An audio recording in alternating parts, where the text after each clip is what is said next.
We want to call ourselves Christians and think that we're getting it right. But there are 3 areas that even Christians struggle with: pride, envy, hatred.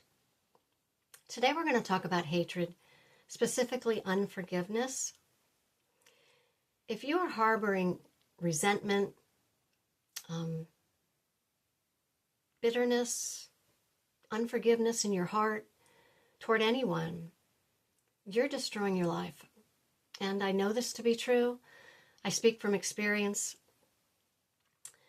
And this week I came across probably 5 teachings on the importance of forgiveness and why unforgiveness actually hurts you more than the person you're mad at. And one of those teachings was from Julie Green Ministries on Rumble in a video titled, How to Receive Freedom in Your Lives and All That Belongs to You. Julie Green, she had a difficult time forgiving someone years ago, and God actually said this to her in an audible voice: Satan is keeping you where you are because of unforgiveness in your heart. She was stuck. She was unable to progress. Mark 11:25-26 tells us, but if you do not forgive, neither will your Father in heaven forgive your failings and shortcomings. Now, who doesn't have failings and shortcomings? I'd like to meet that person. You know, we all have made mistakes. We all have past regrets.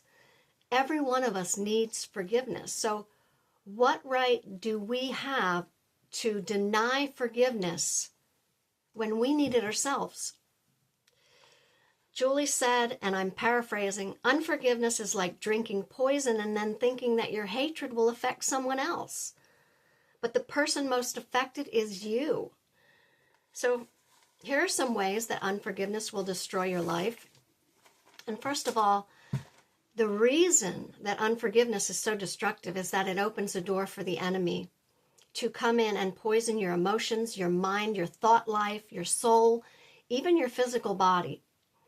Your resentment leaves the door wide open for Satan to come in and torment you.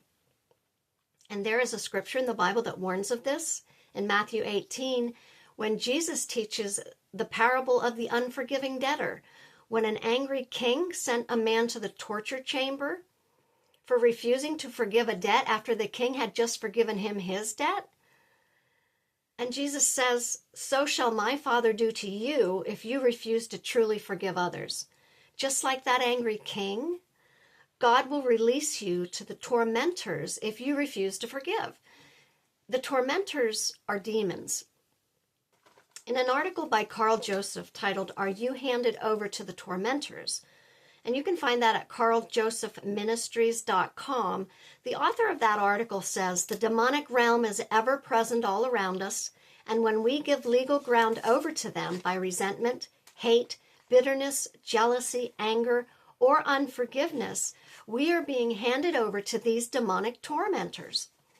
Many Christians are under demonic oppression without realizing it because they refuse to forgive people who have offended them. Now, Christians cannot be demonically possessed, but they can be oppressed by demonic strongholds when they open doors to the enemy. So you will be tormented mentally if you refuse to forgive. And this will affect your personality. It will affect your attitude in very negative ways. It'll affect the way you treat other people. And it will start to affect your relationships. Now, this happened to me about 30 years ago. I was being unforgiving towards someone. And I'll never forget this as long as I live because no one has ever said this to me before. This person looked at me and said, you're not the same person, Danelle. My unforgiveness had affected my attitude and my personality so much that I was not recognizable. I became a different person, and it was not a pleasant person.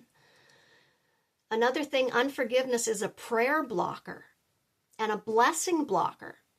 Mark 11:24-25 warns us that unforgiveness will hinder our prayers. Is hanging on to your hatred worth having your prayers go unheard and unanswered and having your blessings blocked? In a video titled Why Forgiveness is Important on the YouTube channel Victoria Ruth 8, a woman shared something that she heard from God. He said to her, "This is what is holding your healing back. You must forgive your ex-husband." She said, hate is a form of spiritual murder. It's like wishing someone to hell, and you are in agreement with Satan when you hate. Now, you might be saying, well, I don't hate anybody, but do you gossip about people? Do you dislike someone? Do you mistreat people? Are you angry towards someone? Are you envious towards someone? Those are all things included with the word hate. Unforgiveness can make you physically sick. It takes a toll on the body. So is hanging on to that resentment worth destroying your health? You know, it has been proven that stress and any kind of mental anguish will eventually affect your physical health. So how can we forgive what seems unforgivable? Well, Julie Green, what she did was she asked God, she said, Lord, help me to see them through your eyes. That's a great prayer. She also began praying for this person who she was upset with, who she couldn't forgive. You know, maybe she prayed blessings into their life, or prayed for their salvation, or prayed for their deliverance from strongholds, or prayed for their health or financial blessings. I don't know how she prayed, but when you pray those things for someone, it softens your heart toward that person. It just is a natural thing that happens when you start to pray for someone. Your heart opens to them. So ask God to give you the love and the strength to forgive. And that is one prayer that He will always answer. Last thing I want to say on this topic. Many people believe that once you forgive, you must also welcome that person back into your life. But if you're having a trust issue, you can't do that because it just doesn't feel safe. The Bible warns us to, in Proverbs 4:23, it says, guard your heart, for it determines the course of your life. And sometimes guarding your heart means staying away from people that you don't feel safe around. God does not expect us to force a reconciliation with people that we don't trust. And we need to have the wisdom to know the difference between unforgiveness and a lack of trust, both in ourselves and in other people.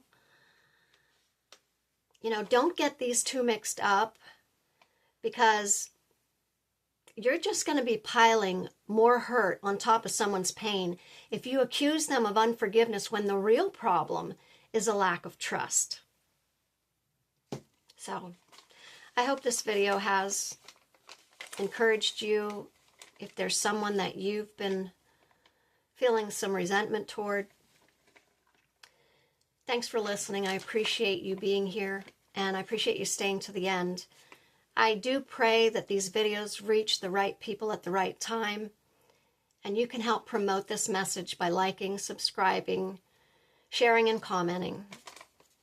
I don't know what my topic is next week, but I hope you'll come back. It may be 2 weeks, actually.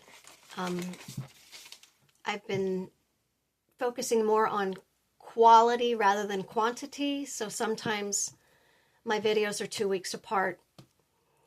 Thanks again for watching. I love you all. I'll see you next time.